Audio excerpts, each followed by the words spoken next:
Such as Wawa winning in front of his home crowd at Tunis. 2025. When we look back at the history of the fighting game community, this is going to be the year we talk about. It wasn't just about new games, it was about the breaking of barriers. We saw the walls between developers crumble with unprecedented crossovers. We saw the return of legends we thought were lost to time. And we saw seismic shifts in the industry that left us absolutely stunned. From the massive expansion of Street Fighter VI and the full release strategy of 2XKO, to the triumphant return of Fatal Fury and the heartbreaking behind-the-scenes drama at Bandai Namco, we have a lot to cover. If you thought 2024 was big, 2025 just reinvented the wheel. I'm your boy Geek Ghost Gamer Top on the microphone. Ladies and gentlemen, boys and girls, grab a drink, sit back, and let's break down the year in fighting games, the 2025 Retrospective. Versus one-on-one.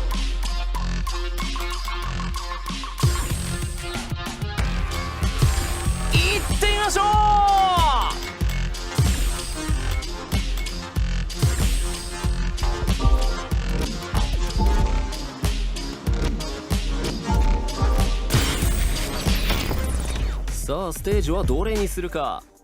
さあキャラクターセレクト。使用するキャラを選んでいくが。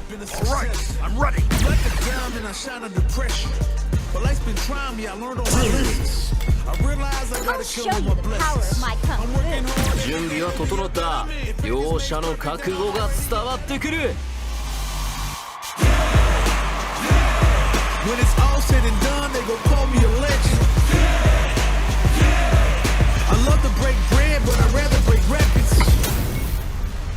誰もが見たかったこの一戦。Let's start with the king of the hill, Street Fighter VI. Year 2 was winding down and Capcom decided to do the unthinkable. For the first time in a mainline number series, they invited guests, and not just any guests. Best, I can teach you all the Shiranui techniques you can handle. Come find me in Aokigahara. Don't keep a good girl waiting.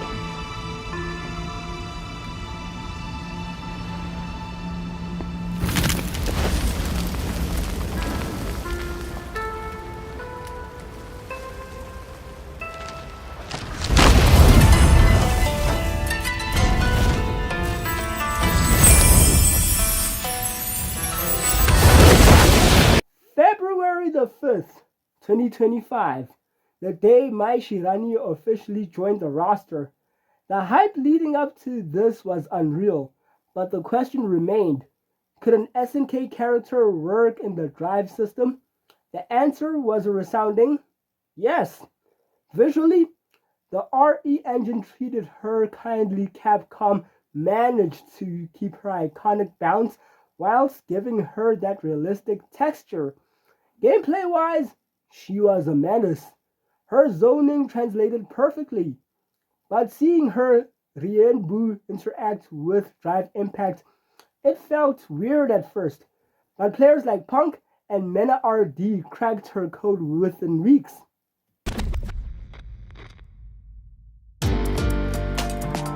Taking a life and giving life? Fighting and living? I wasn't looking to fight to the death. Then came June the 5th. Elena returned. Now, Street Fighter 4 veterans have PTSD from Elena's healing ability. And guess what? Capcom brought it back. The community reception was mixed, to say the least. Whilst her animation was the smoothest we've seen, literally flowing like water, balancing a healing mechanic. In a game where life lead is everything was controversial. It led to some of the longest grand finals in EVO history.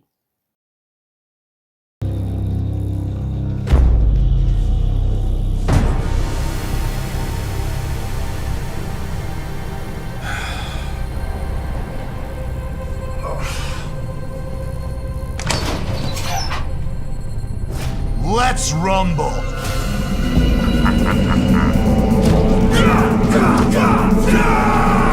Alex!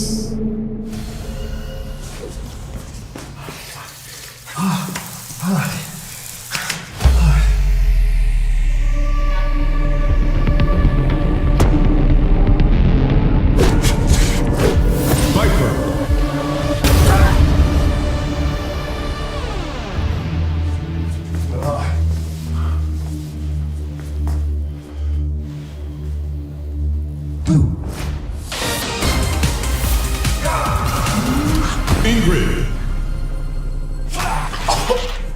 Oh!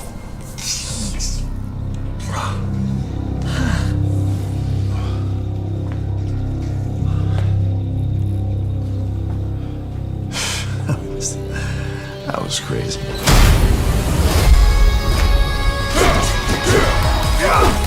Sagat! Street Fighter 6!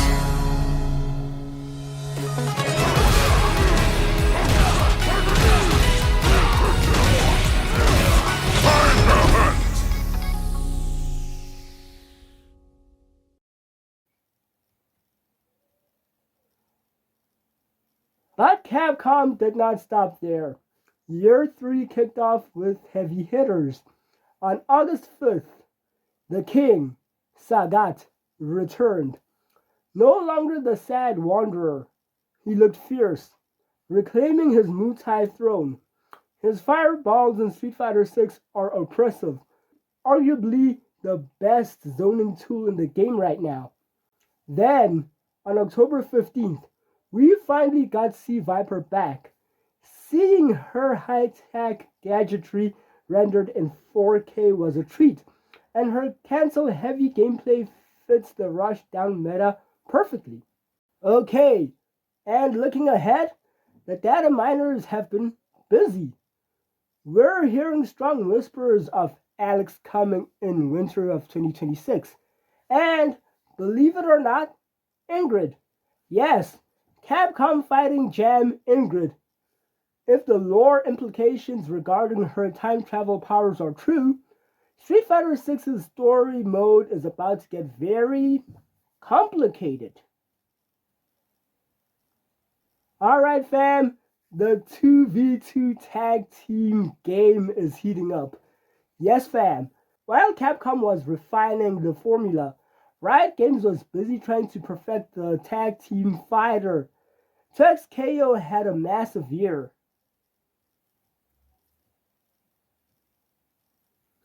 On September 9th, Vi punched her way onto the roster. Her gameplay is visceral. She breaks armor, she breaks guards, and she breaks spirits. The reception was overwhelmingly positive. She felt like the sole bad guy of the game. Simple, aggressive, effective. Hey everyone, Tom here. It's been a minute, right? Look, we know you've been waiting, and we're finally ready to take the next big step for 2XKO. Our closed beta starts September 9th globally. Closed beta marks the start of us rolling out this game for everyone. Our goal is to keep the game up, online, and available from here on out. During closed beta, we'll be deploying and tuning our backend systems, so things may start out a little bumpy at first, but we'll be learning and improving as we go. In the spirit of getting this game out to you as soon as possible, we're starting on PC first. Console players, don't worry, we support cross-platform progression. That means if you want to start on PC, you can switch over to your console of choice later and not lose any of your progress. We'll be inviting new players both at the start of the beta and gradually over time. So if you're interested, you can always sign up on our website. And if you played in Alpha Lab 1 or 2, you're already in there. And of course, you know closed beta will include our newest champion, Vi. For now, if you want to see more of her, you can check out her new champion trailer, and she'll be available for play on our booth at EVO. Thank you all so much for your patience and support. I know it's been a journey, but we're all incredibly excited to get this game into your hands. If you're headed to EVO, we'll see you there. And for everyone else, I'm looking forward to seeing you online this September.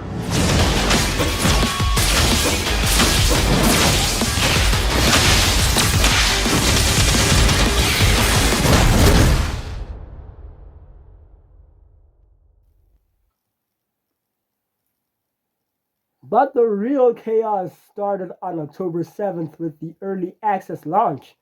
We got Warwick, who introduced a terrifying blood scent mechanic where he gets faster the lower your health is. And we got Teemo. Oh, Teemo. The FGC learned what League players have known for a decade. This Yordle is pure evil.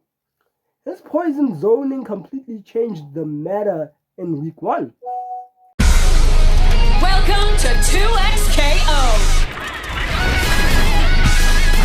Get ready to fight. Ready. Let's go.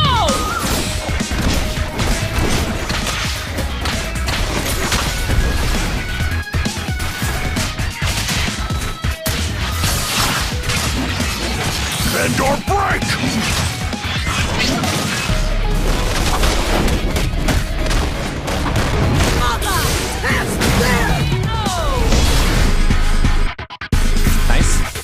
Go, go, go. Okay! The biggest news, however, is the roadmap. We finally have a date, January 20th of 2026. 2XKO hits PlayStation 5 and Xbox Series XS for the official Season 1 launch. And the face of Season 1? The Sheriff of Piltover herself, Caitlin Kiriman. Riot is positioning this to be the biggest console launch in fighting game history.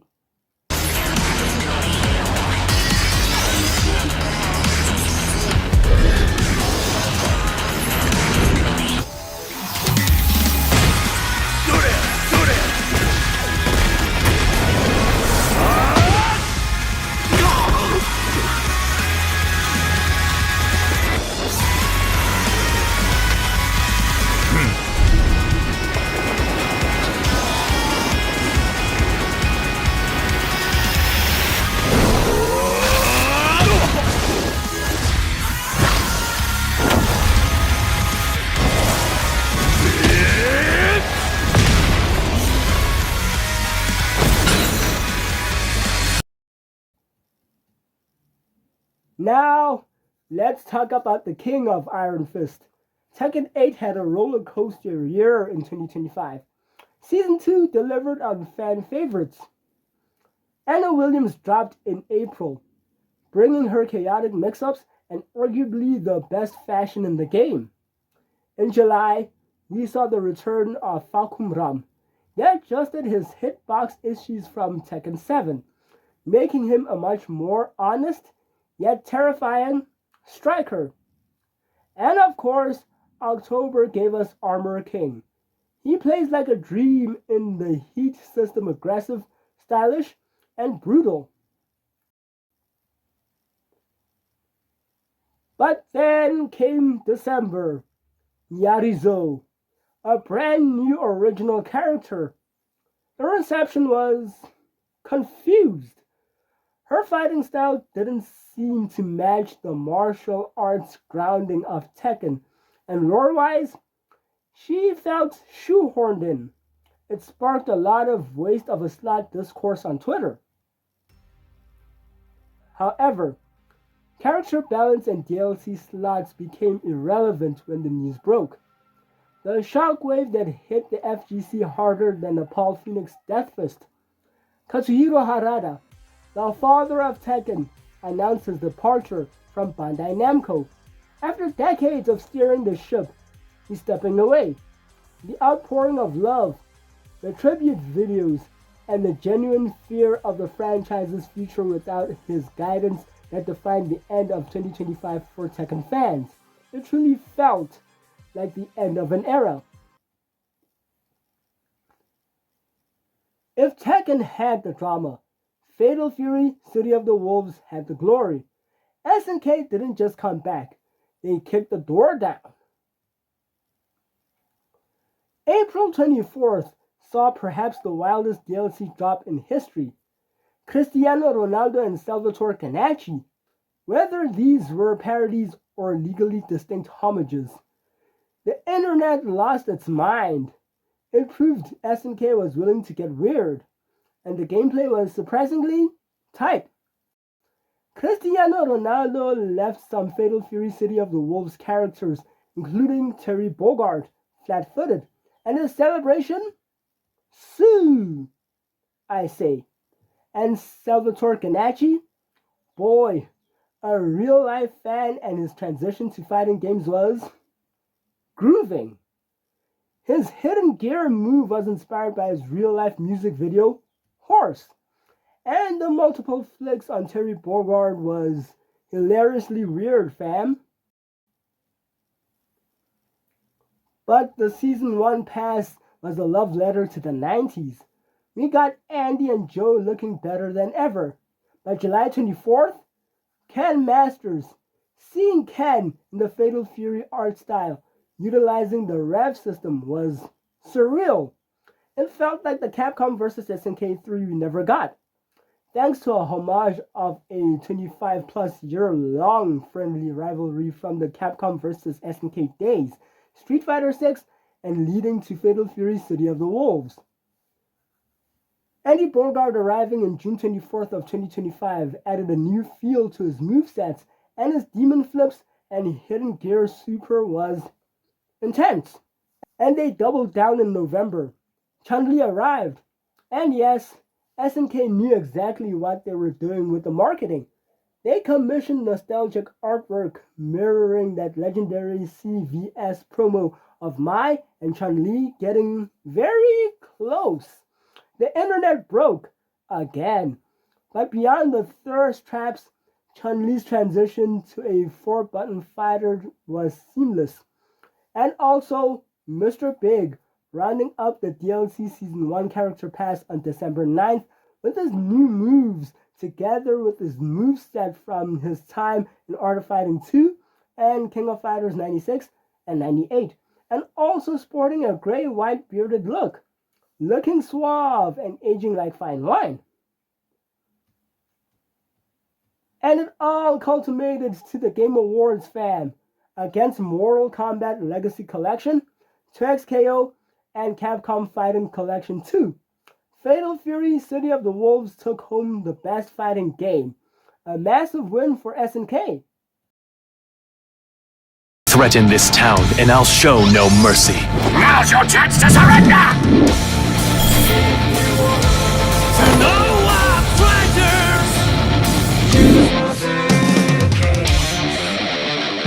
The man you know as Venom of the Assassin's Guild is dead. If you think I look like him, you must be seeing a phantom. Over to the anime fighter world, fam.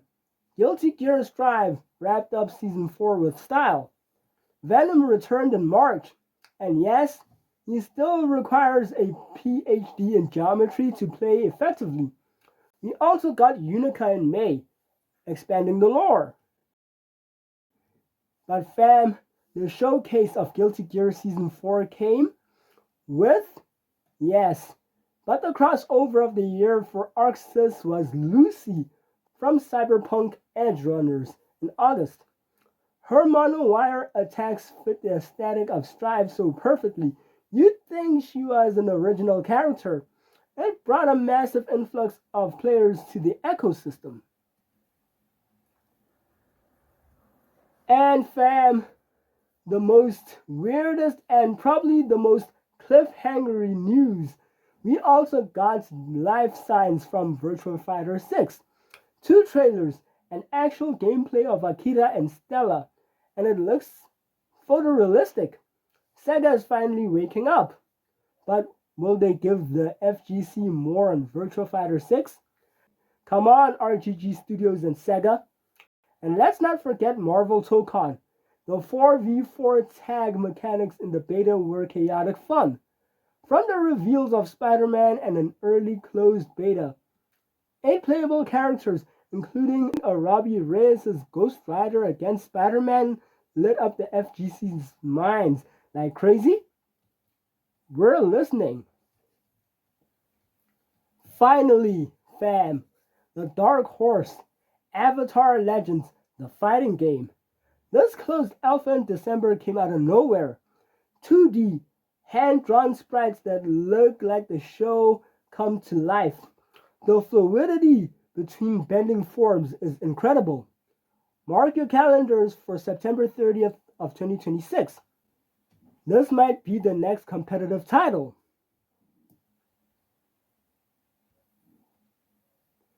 "2025 was a year of fan service, heartbreak, and innovation. We saw the big three, Capcom, Namco, and SNK, trading blows like never before. And with 2XKO hitting consoles and Virtua Fighter on the horizon, 2026 is looking to be just as volatile. So fam, which game won 2025 for you? Was it the SNK revival? The Street Fighter 6's crossovers? Or are you still mourning Harada's departure? Let me know in the comments below. Don't forget to subscribe for more gaming news and what 2026 will give us in fighting games. And so fam, that does it for the retrospect on the FGC's retrospective on the 2025 fighting games. So, thank you so much for watching. Hope this video has found you well, and go out and play some fighting games. I'll see you guys in the next one. Away!